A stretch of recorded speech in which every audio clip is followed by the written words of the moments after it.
Resilience is a word I hear a lot these days. And if you've heard yourself mutter that word yourself, perhaps while you've been looking at your group, just wishing they had more resilience, this video is for you. Stick around all the way to the end because I'm going to teach you 3 awesome group activities that are fun and engaging and easy to lead, but most importantly, will help you explore and build critical resilience skills.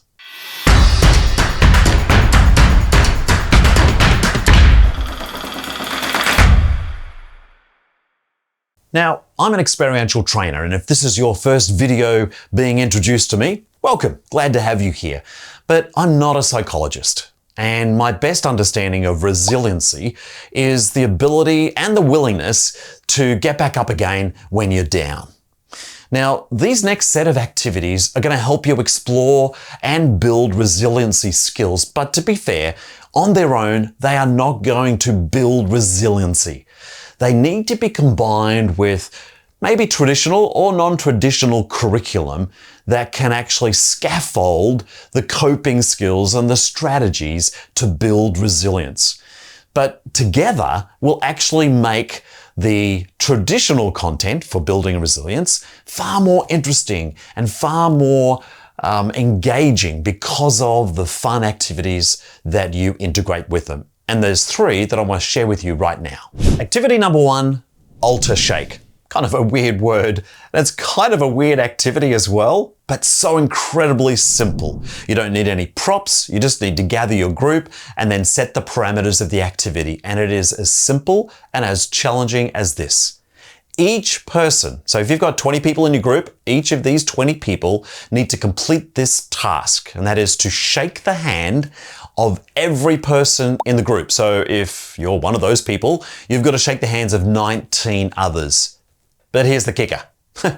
Each time you shake hands, you need to alternate the hand that you shake. So if you start with your right hand and shake a hand, and that person is also using whatever hand, the next handshake that you do and that they do must be the alternate, the other hand. So if I start with my right, my next handshake is with my left. Then the one after that is with my right again and left. So it clearly involves lots and lots of focus, some good coordination, and I will tell you, persistence and determination. This is where the resiliency can be focused on. You can explore the coping strategies when it just seems so simple and very quickly the activity falls apart. It's going to take something for the group to cope with the frustration of going, why is this so hard to do? Again, there's a ton of content on playmeo where you can find this activity called Alter Shake, plug it into the keyword search, and you'll be able to find more details about the step-by-step instructions to be able to run this for yourself. But a wonderful group initiative and particularly focused on persistence and resiliency skills for your purposes. Oh, and I almost forgot. Check the show notes below because we will have links to all of the activities plus so much more that make it really super easy for you to get more content.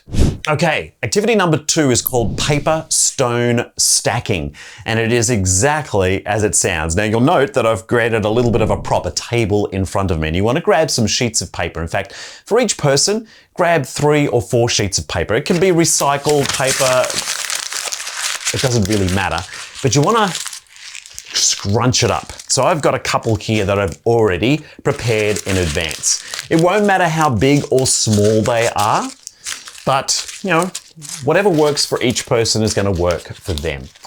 And the challenge for each person is to be able to stack these paper stones one on top of each other. Now, I'm sure if you're a bushwalker or enjoy going for a bit of a walk on a trail, you might see from time to time a thing called cans, which is a series of stones placed on top of each other. Now, once upon a time, those were used to provide directions for people on that walking track. But if you can get a sense of what that looks like, then this is what we're trying to create here. It starts with 1 on the base, and the object is to stack all 3 or 4 of them. Clearly, the more there are, the harder it gets as best as you can. So just for a few seconds, I'm going to try and do this myself. Whoop, okay, so I've got 2 so far. Now I've got to get my 3rd one on. Oh, oh, oh. Okay, that's 3, and I've been doing this for a little while. And if I had 4 or 5. So what's so wonderful about this activity, apart from it just being a really simple prop, you can do it indoors, outdoors, no matter what the age of the group is, they can get a sense of stacking and balance. But clearly there's a bit of focus, again, coordination and persistence and determination. And if you want to pitch the activity at a higher level, which is absolutely possible, use 4 or 5 or even 6 scrunched up balls of paper stones to stack on top of each other. And if you really want to make it a team event, particularly for small groups of maybe 6 to 10 people, each person starts with a ball and they try and create one stack just among themselves. Quite challenging, but absolutely possible. Been a really, really powerful activity for building an awareness of what it takes to be resilient. Because as you noticed, as I was doing it, it was falling a lot. That is absolutely going to happen, especially for the younger members of the groups that you're working with. So great activity to explore. All right, at what point would we need to stop, take a few breaths, look at our coping strategies, look at all of those other things that help us build that muscle called resilience. As they often say, some of the simplest activities are often the best, and this is definitely under the heading of simple. All you need is a rope. Now I've got a pretty fancy Kern mantle rope here. It's been cut off from the end of a rope that has been retired, but it won't matter what the rope is, but it's good if it's kind of thick. You know, a piece of string or even a shoelace is really too small to be able to work. You want something that's kind of got a little bit of meat to its bones. And so this is about 13 millimeters or ½ an inch thick.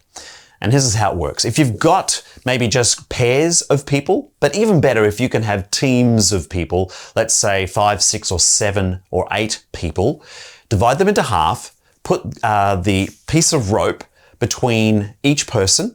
So there's a short buddy rope between number 1 and 2 and number 2 and 3 and number 3 and 4. So all the way along, there's a short buddy rope between. Now, if you don't have enough pieces of rope, then be sure to have one length of at least 2 meters in the middle of the line. So if you've got 8 people, between number 4 and 5, they are each holding a length of the rope. And now the activity begins. Your instruction is that everyone else in the line is holding the hands of their teammates. So you've got one straight line, but number 4 and 5 are connected by the rope. So if you've got an imagination, you can now see that this is like one continuous length of hands being held and rope being held in the center. And their objective is in the center of the rope to tie a basic overhand knot. It's the standard knot that you probably tie when you first tie your shoelaces. And so the group, without letting go of their hands, needs to find a way that in the middle rope, if it's the only rope, that they end up with an overhand knot. Now, if you want to be really fancy, you can do all sorts of other knots like a figure 8 or a figure 9 or all sorts of other knots. I've done that with many, many groups in terms of higher level challenge and variations for groups. But the standard will always start with the basic overhand knot. Now, the group's got to work out how do they do that. That's part of the challenge. And I can again tell you that from the perspective of building resilience, frustration will quickly creep in, especially for the people at the ends of the rope, the furthest away from the nitty-gritty of building the knot. They're still involved. They have to be involved because they're part of the rope, but they're further away from the action. So frustration will build and resiliency will start to diminish in many respects. This is also a wonderful activity for building perspective. A great strategy for building resilience skills is having a wider perspective to understand so that they can look for helpful thoughts to help them cope with a particular situation. And this is a great activity that will open up a conversation around perspective as well. Again, in case you've just skipped ahead and this is the only one you wanted to know, go to playmeo.com/activities, plug in the word overhand knot, and you'll get a whole lot more details on top of the free step-by-step instructions, the variations, the video tutorials, and so forth to learn more about this activity.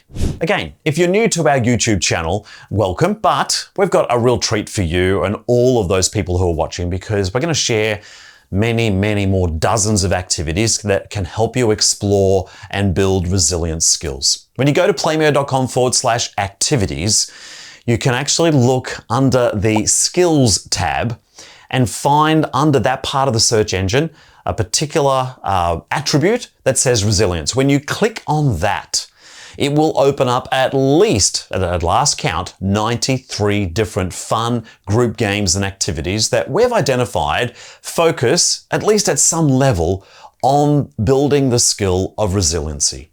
So knock yourself out. Again, if you're not familiar with us, please know that every one of the activities we refer you to, plus all of our database, is completely free when it comes to the step-by-step instructions. Now, if you want to subscribe and unlock all of the premium content, then you can find all those details when you click the join button. But at a minimum, all of that other stuff is available for you right now for free. And while you're in the habit of clicking, if you've liked this video and taken something away, could you hit the like button just below?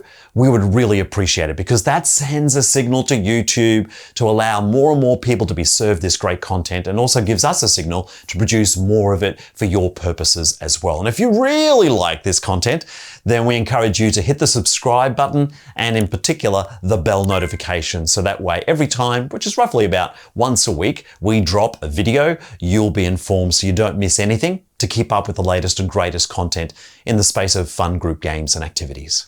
And finally, I'm just a comment away. Below, you'll find an opportunity to be able to add a comment.